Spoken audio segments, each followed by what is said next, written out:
Menghujani polisi dengan peluru, tersangka bandar sabu tewas di Kota Medan. Gugatan Bapaslon Bupati Nias Utara Fonaha Emanuel dikabulkan Bawaslu. Kambing unik bertanduk 4 di kisaran Asahan. Selamat malam pemirsa, selain cuplikan berita tadi, kami juga akan menyajikan informasi menarik lainnya. Bersama saya Maria Hutasoid, pemirsa inilah Sumut hari ini malam selengkapnya.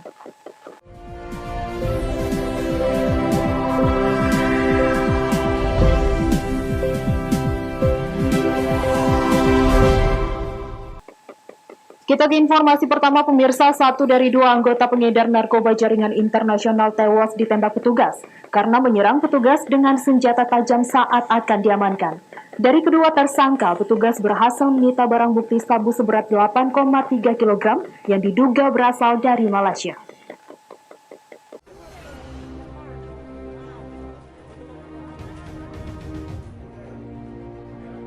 Penangkapan kedua tersangka M alias I dan A dilakukan di 2 lokasi berbeda di Medan, Sumatera Utara. Berawal dari informasi warga kepada petugas bahwa adanya penyelundupan narkoba jenis sabu dari kota Tanjung Balai menuju kota Medan, Sumatera Utara. Dari hasil penyelidikan, petugas berhasil menangkap tersangka inisial A alias A yang mengendarai sepeda motor di Jalan Sisingamangaraja, Medan, Sumatera Utara. Dari penangkapan tersangka tersebut, petugas tidak menemukan barang bukti yang diinformasikan. Namun tersangka A mengaku barang haram sudah diserahkan kepada rekannya berinisial M alias I yang saat itu tengah mengendarai mobil. Dari keterangan tersangka A alias A, petugas langsung memburu M alias I yang sempat kabur menggunakan mobil. Persisnya di Jalan AH Nasution, Medan, petugas menemui mobil yang dikendarai tersangka M alias I. Namun saat akan ditangkap, tersangka yang membawa senjata api pabrikan Rusia tersebut menghujani petugas dengan peluru tajam. Aksi saling tembak pun terjadi hingga akhirnya tersangka M alias I tewas terkena peluru petugas. Dan dari dalam mobil tersangka, petugas berhasil menyita barang bukti 8,3 kg sabu yang dikemas dalam bungkusan warna hijau. Berhenti bahkan melakukan perlawanan dengan menggunakan satu buah jenis pistol. Ini peluru tajam rekan-rekan. Kita duga ini buatan Rusia, pabrikan. Ini bukan rakitan, tapi ini adalah pabrikan.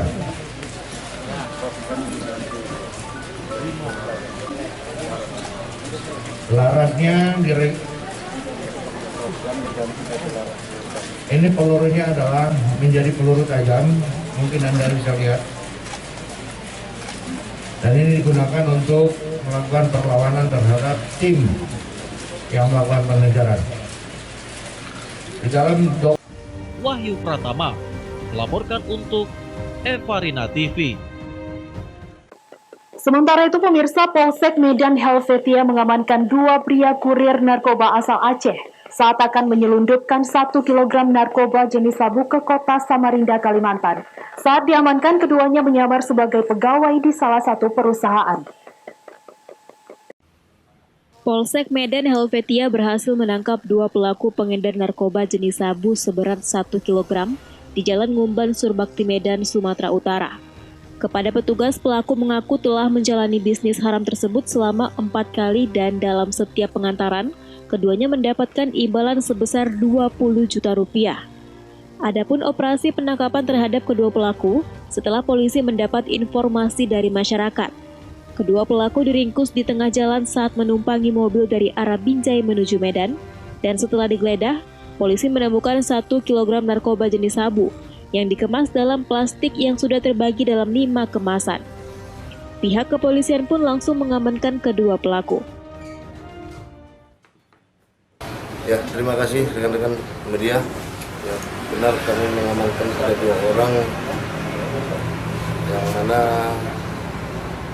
2 orang ini membawa jenis narkoba sabu yang kurang lebih 1 kilo diamankan di Jalan Surbakti, dan BB-nya ada 5 bungkus HP3, tas kecil 2 dan tas besar ada 2. Kalau modus operandinya seperti apa Pak untuk membawa narkoba ini Pak?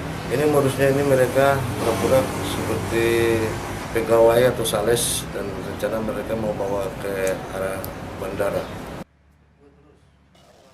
Hingga kini penyidik terus melakukan pengembangan dan memburu pemilik barang haram tersebut.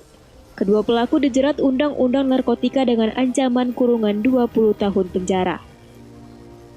Daniel Pekuali melaporkan untuk Eva Rina TV.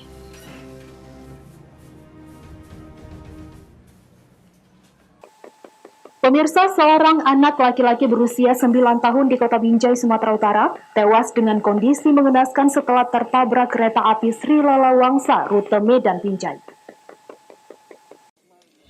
Warga Jalan Dr. Wahidin, Kelurahan Sumbermulyo Rejo, Kecamatan Binjai Timur, Kota Binjai, Sumatera Utara, dihebohkan dengan meninggalnya anak laki-laki berusia 9 tahun karena tertabrak kereta api Sri Lalawangsa dari arah Binjai menuju Kota Medan.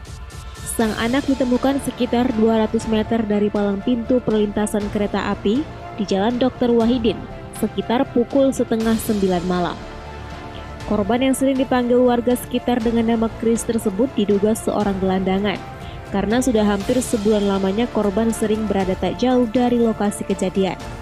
Tidak diketahui pasti di mana alamat korban, namun menurut keterangan warga sekitar, korban merupakan warga kilometer 18 Kelurahan Sumberkarya, Kecamatan Binjai Timur, Kota Binjai, dan tidak diketahui orang tuanya. Namun warga sering melihat korban tidur di emperan rumah warga dan juga di depan sebuah minimarket dan di pos perlintasan kereta api. Rizky, salah seorang warga, mengatakan, satu hari sebelum kejadian korban sedang tidur di pos jaga perlintasan kereta api. Namun karena kasihan, Rizky mengajaknya untuk tidur di rumahnya dan pagi harinya korban diberi makan lalu diantar kembali ke lokasi. Rizky pun terkejut karena anak yang diajak tidur di rumahnya tewas ditabrak kereta api. Menurutnya pengakuan korban kepada Rizky, korban sudah 1 bulan pergi dari rumah karena ayahnya sudah menikah lagi dan ibu tirinya kejam. Abang memang kenal nih sama anak ini, Bang? Nggak kenal memang, tapi baru jumpa 1 hari ini Kak. Dia kenapa sering di sini nih? Pengetahuan saya kata dia punya mama tiri, kerja mama dia. Jadi dia ini nggak pulang ke rumah lah. Udah berapa hari Abang tanya dia nggak pulang? Sebulan dari sini. Oh berarti udah sebulan nggak pernah pulang. Jadi sempet tidurnya dia, Bang? Tadi malam aku mari dia saya tengok dia di pos kereta api ini. Jadi karena kasihan aku sama dia, bawa dia di rumah. Begitu pagi, gua antarkan balik kemari kasih makan. Tapi kita kemana nggak tahu, tiba-tiba kejadian. Sementara warga lainnya, Parlin, mengatakan kejadian terjadi sekitar pukul 8:30 malam. Korban juga sering bermain di sekitaran rel.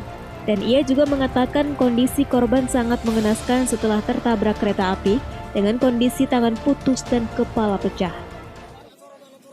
Dapat kabar tadi udah kejadian, udah jadi mayat lah. Jam berapa tadi kejadiannya, Bang? Jam berapa kira-kira, Nang? Jam apa lah itu, jam 8:30 ya? Kira-kira 8:30 malam lah. Berarti udah, memang dia sering di situ apa gimana nih, Bang? Iya, sering di sini, main-main sini di rel.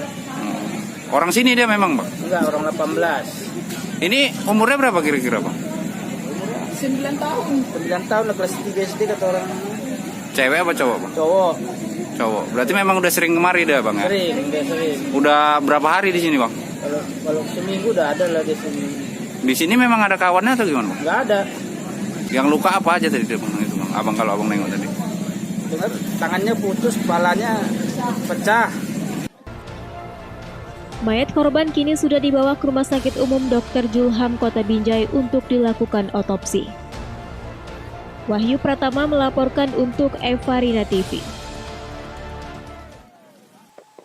Sumut hari ini masih akan kembali sesaat lagi, tetaplah bersama kami.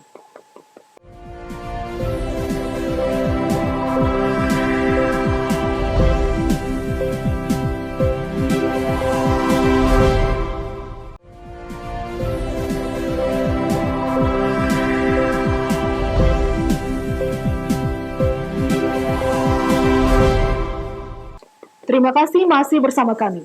Pemirsa, Bapak Slon Bupati Nias Utara Fonaha Zegar dan Emmanuel Zebua yang disingkat Fodela yang sebelumnya dinyatakan tidak memenuhi syarat oleh KPU setelah menggugat di Bawaslu kini dikabulkan oleh Ketua Majelis Sidang Musyawarah. KPU diperintahkan Ketua Majelis Sidang Bawaslu untuk membatalkan berita acara sebelumnya dan menerbitkan berita acara khusus.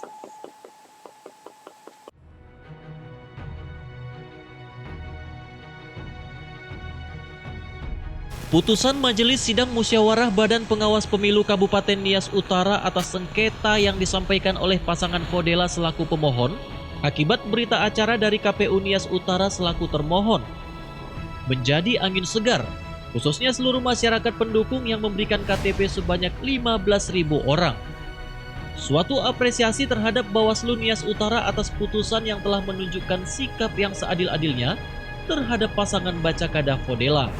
Selain mengabulkan permohonan pemohon, Ketua Majelis Sidang Musyawarah Bawaslu dalam putusannya memerintahkan KPU Nias Utara untuk membatalkan berita acara sebelumnya dan menerbitkan suatu keputusan terhadap status pencalonan pemohon dalam pemilihan Bupati dan Wakil Bupati Kabupaten Nias Utara tahun 2020. Ketua Majelis Sidang juga memerintahkan KPU Nias Utara selaku termohon untuk melakukan putusan tersebut paling lama 3 hari kerja sejak putusan dibacakan. Memutuskan 1. Mengabulkan permohonan pemohon untuk sebagian. 7. Memerintahkan termohon untuk melaksanakan putusan ini paling lama 3 hari kerja sejak putusan dibacakan. Demikian diputuskan di dalam rapat pleno Bawaslu Kabupaten Nias Utara. Sementara itu pihak termohon Karyanto Lase, anggota komisioner KPU Nias Utara, di luar ruangan sidang mengatakan, terkait yang direkomendasikan oleh Bawaslu dalam putusan sidang, maka pihaknya dari KPU Nias Utara wajib menindaklanjutinya. Ya, itu dia tadi kita telah bersama-sama mendengarkan putusan yang telah disampaikan oleh pimpinan sidang, dan apapun hasilnya itulah dia sesuai dengan apa yang telah dibacakan oleh pimpinan sidang tadi. Terkait dengan apa putusan yang telah disampaikan oleh pimpinan sidang, maka KPU dalam hal ini ya wajib menindaklanjuti apa yang direkomendasikan oleh Bawaslu, dan sesuai dengan apa tadi yang telah disampaikan itu bahwa pimpinan sidang memerintahkan kepada KPU untuk merubah berita acara terkait dengan penetapan khusus untuk pasangan Fodela yang dimaksud yang telah disampaikan oleh pimpinan sidang tadi. Segala administrasi akan kita lengkapi secepatnya dan pasangan Fodela akan menjadi peserta pemilihan umum Pilkada Bupati dan Wakil Bupati Nias Utara tahun 2020. Haugomano Jega melaporkan untuk Evarina TV. Kita ke informasi lainnya pemirsa, puluhan gabungan Aliansi Mahasiswa Buruh Rakyat Bersatu Kota Tanjung Balai melakukan unjuk rasa di kantor DPRD Tanjung Balai untuk menolak pengesahan Undang-Undang Cipta Kerja.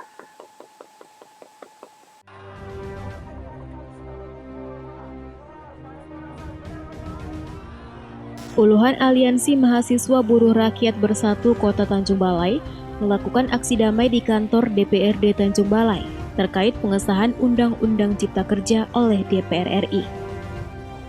Kedatangan gabungan Aliansi Mahasiswa Buruh Rakyat Bersatu Tanjung Balai ke kantor DPRD Kota Tanjung Balai tersebut guna menandatangani surat penolakan Undang-Undang Cipta Kerja untuk segera mengirim surat tersebut ke Presiden Republik Indonesia Joko Widodo.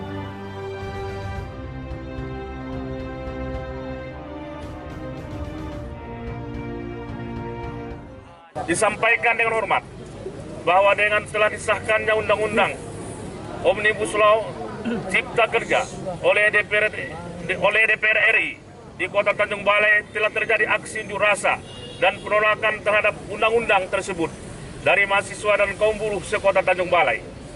Sehubungan dengan hal tersebut, DPRD Kota Tanjung Balai menyampaikan dan meneruskan aspirasi dari mahasiswa dan buruh sekota Tanjung Balai dan menyatakan dengan tegas menolak Omnibus Law Cipta Kerja yang telah disahkan menjadi undang-undang serta meminta diterbitkannya peraturan pemerintah pengganti undang-undang atau Perpu. Katanya hari ini kawan-kawan mahasiswa bersatu dengan buruh dan masyarakat Kota Tanjung Balai datang ke DPRD Kota Tanjung Balai untuk menyampaikan aspirasi menolak Undang-Undang Cipta Kerja. Hari ini kita diterima oleh DPRD Kota Tanjung Balai dan surat dari DPRD Kota Tanjung Balai sudah dikeluarkan bahwasanya DPRD Kota Tanjung Balai menjembatani aspirasi kita untuk menyampaikan ke pemerintah pusat dan DPR RI untuk menolak Undang-Undang Cipta Kerja yang kita sampaikan tadi.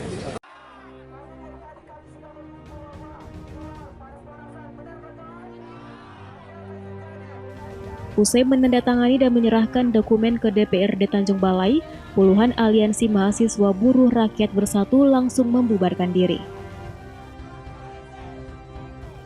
Wanda Pratama melaporkan untuk Eva Rina TV.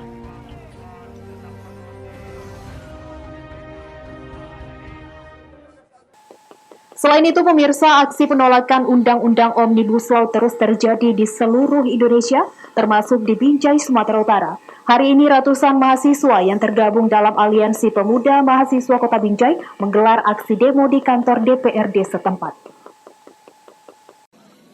Dengan membawa berbagai spanduk dan poster yang bertuliskan kecaman terhadap kebijakan DPR RI, ratusan mahasiswa yang tergabung dalam Aliansi Pemuda Mahasiswa Kota Binjai mendatangi kantor DPRD Kota Binjai.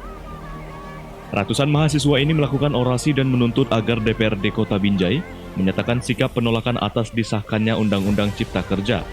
Selain itu, para pendemo juga meminta DPRD Kota Binjai untuk mendesak DPR RI agar mencabut Undang-Undang Cipta Kerja atau setidaknya merubah substansi Undang-Undang Cipta Kerja agar berpihakan terhadap masyarakat, khususnya buruh dan nelayan. Mahasiswa juga menuntut agar Presiden harus menerbitkan peraturan pemerintah sebagai pengganti undang-undang untuk membatalkan Undang-Undang Cipta Kerja. Setelah melakukan orasinya, para mahasiswa akhirnya dipersilakan masuk ke dalam halaman kantor DPRD Kota Binjai dan disambut oleh ketua dan anggota DPRD Kota Binjai. Dan dari hasil dialog antara DPRD dengan mahasiswa, maka DPRD Kota Binjai hari ini akan mengutus perwakilannya ke DPR RI untuk menyampaikan aspirasi mahasiswa. Wahyu Pratama melaporkan untuk Eva Rina TV. Sumut hari ini masih akan kembali sesaat lagi, tetaplah bersama kami.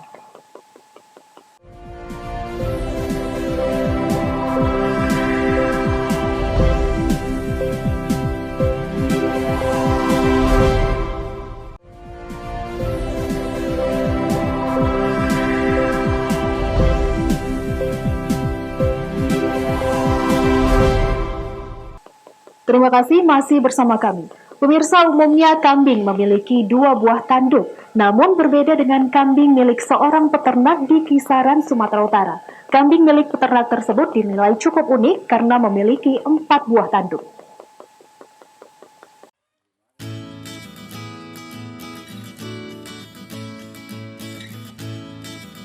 Inilah kambing jantan jenis domba Garut milik Abeng alias Saman, seorang peternak kambing warga Jalan Cut Nyakdin, Kisaran, Sumatera Utara.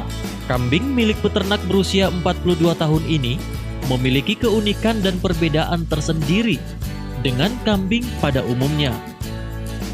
Kambing ini memiliki 4 buah tanduk di kepalanya. Keempat tanduk kambing ini tersusun rapi di bagian atas kepala, sebagaimana posisi tanduk kambing umumnya. Kondisi tersebut tidak sama dengan jenis kambing lainnya yang hanya memiliki 2 buah tanduk.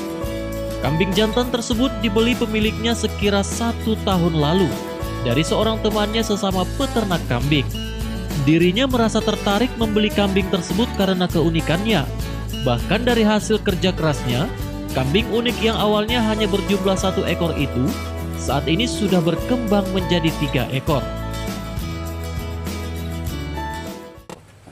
Awalnya kayak mana bisa bertanduk 4 atau ada perkawinan memang sengaja atau? Memang bibitnya dipesan lah gitu bandotnya. Ini di sini memang atau beli dari luar? Beli dari luar. Dari luar itu memang bandotnya juga bertanduk 4 ya? Ya, bertanduk 4 juga. Oh, jadi ini turunannya? Iya, turunan. Oh, gitu. Jenis kambing apa nih, Bang? Jenis kambing Garut itu. Garut ya? Ada berapa ekor Bang yang bertanduk 4? Tanduk 4 ini 3 ekor. Memang untuk dikembangbiakkan atau gimana, Bang? Iya, untuk kembang biakan. Kemudian ini apakah berarti kemungkinan berarti itu dijual juga ya Bang? Iya, untuk dijual juga.